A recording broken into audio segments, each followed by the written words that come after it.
오늘은 사무엘하 5장으로 말씀을 전합니다. 하나님의 약속을 소유한 사람이요, 약속대로 이루어지는 것을 체험하는 그 순간은, 그 감격은 정말 이루 말할 수 없을 것입니다.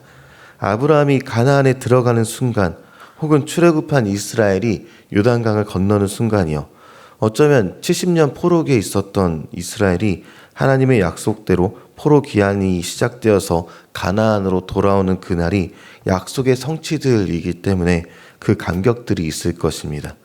우리 개인의 삶에서도 마찬가지로 하나님의 약속이 주어지고 그 약속이 성취되는 일들이 있다면 그때가 우리의 기쁨이 넘치는 날이 될 것이죠. 그리고 하나님은 신실하신 분이시라고 신명기 7장 9절에 기록하기를요, 그런즉 너는 알라 오직 내 하나님 여호와는 하나님이시오 신실하신 하나님이시라. 그를 사랑하고 그의 계명을 지키는 자에게는 천대까지 그의 언약을 이행하시며 인애를 베푸시되, 이렇게 기록하면서 하나님이 신실하신 분이심을 다시 한번 알려줍니다. 그 신실하신 하나님께서 오늘 본문에 다윗에게 약속하신 일을 이루시는 것을 보게 됩니다. 다윗이 사울의 죽음 이후에 온 이스라엘의 왕으로 등극하는 장면과 그리고 수도를 헤브론에서 예루살렘으로 이전하는 내용을 오늘 본문은 담고 있는데요. 사울의 왕위를 계승했던 이 이스보셋과 그를 왕으로 세운 아브넬의 죽음을 계기로 해서 이스라엘의 모든 지파의 지도자들이 헤브론에 거주하고 있는 다윗에게로 나아와서 그를 온 이스라엘의 왕으로 세웠다는 내용을 다루고 있는 것이죠. 단지 헤브론에서만 지도자였던 다윗이 이제는 온 이스라엘의 모든 사람들 앞에서 공인을 받는 그런 순간이 되었던 것입니다. 사울의 추격을 피해서 도망자의 삶을 살았던 그의 모습을 기억한다면요, 그가 하고 있는 이 장면은요, 너무나도 감격스러운 장면이 되었을 것이죠. 이는 다윗의 힘과 노력에 의한 것이 아니라 하나님의 섭리 가운데 진행된 일이 바로 이 일인 것이죠.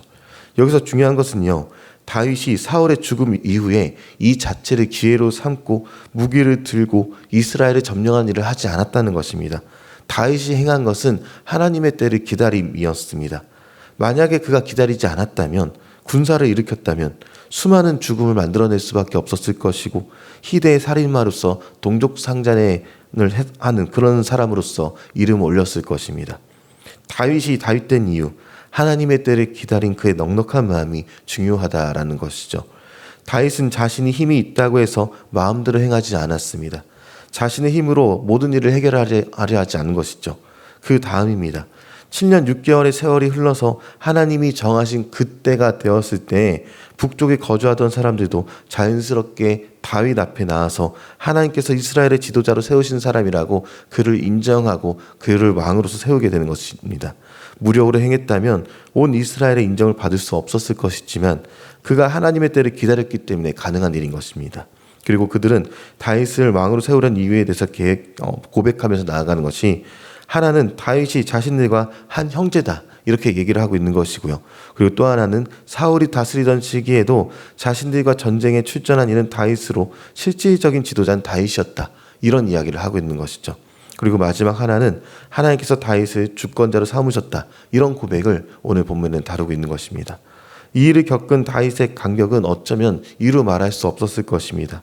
어린 시절부터 기름받아서 오랜 시간 도망자 신세로 살아다니다가 혹독한 훈련의 과정이 지나서 약속의 때가 되었을 그때 왕이 된 것입니다. 그 오랜 시간 저 같으면 왜 이렇게 도망다녀야 하는지 억울하다고 했을 것 같은 것이죠. 사실 지금도 마찬가지로 왜 이렇게 삶이 어렵고 고난스럽게만 한지 이해되지 않는다며 언제 나를 회복시켜 주시는지 그렇게 말할 때가 간혹 있습니다. 그러나 다윗을 통해 성경은 우리에게 알려주죠. 가장 완벽한 하나님의 때가 저와 여러분에게 오고 있다고요. 이는 다윗이 어린 시절 사무엘로부터 기름 부음을 받은 지 20년이 지났을 때고, 그리고 유다의 왕으로 기름 부음 받은 지 7년 6개월 만에 일어난 일이 바로 오늘의 일입니다. 하나님은 이스라엘이 하나님의 뜻을 행하는 나라가 되기를 원하셨습니다. 그래서 그 나라의 지도자로 세워지게 될 그 다윗을요, 오랜 기간 혹독한 훈련의 과정을 지나게 하셨고 정하신 때가 되었을 그때 그를 온 이스라엘의 왕으로 세우시게 된 것입니다. 우리의 삶 속에서도요, 우리 각자를 향한 하나님의 그때가 있습니다. 이럴 때 우리는요, 짧은 안목과 짧은 시야로 성급함이나 조급함을 갖고 이렇게 언제 될 것인지 힘들어하기보다는 하나님을 신뢰하고 하나님을 의지할 수 있어야 합니다. 주님은 신실하신 분이기 때문에 그분의 약속은 반드시 이루어지는 것이죠. 오랜 인내의 기간을 지나온 다윗은요, 가장 왕성하고 활동력 있는 30세에 유다의 왕으로 세워지게 되었고요. 그리고 왕이 된 다윗이 가장 첫 번째로 행한 것이 무엇인가 보니까 수도를 정하게 되는데, 예루살렘이 수도다라고 선포하게 되는 장면입니다. 이 예루살렘은요, 여부수 족속이 아직 살고 있었던 이 장소였습니다. 그러면 아직 온전한 이스라엘 땅이 아닌 이곳을 왜 다윗이 수도로 정하려 했는가? 지금 있는 장소에서 최적의 장소는 어쩌면 헤브론일 수 있습니다. 그러나 예루살렘이라는 여부수 족속에 있어서 이길지도 모르는 이 장소를 수도로서 천명한 이유가 있는데요. 여러 이유가 있겠지만 한 가지 말씀에서 근거한 수도 선정이 있다면 신명기 12장 1절부터 보니까 하나님께서 일찍이 모세를 통해서 이스라엘이 가나안 땅을 정복한 후에 그곳에 먼저 중앙성소를 세울 것을 명령하는 장면이 나옵니다. 그리고 이 명령에 따라서 나중에 여호수아 18장에 보니까 가나안의 주요 거점을 정복한 이후에 1차적으로 실로 중앙에 성소를 세운 일이 있었던 것이죠. 그런데 이 장소 실로가 엘리 가야문의 몰락과 함께 중앙 성소로서의 기능을 상실하게 되었고 여부수 족속에 내준 일이 있었습니다. 다윗은요, 이 일들에 대해서 기억하고 있었고 쉬운 길로 헤브론을 수도로서 하지 않았으며 하나님이 정하신 길이 나에게 있어서 쉽지 않다 할지라도 그 길을 향해 선포하고 길을 나서게 되었던 것입니다.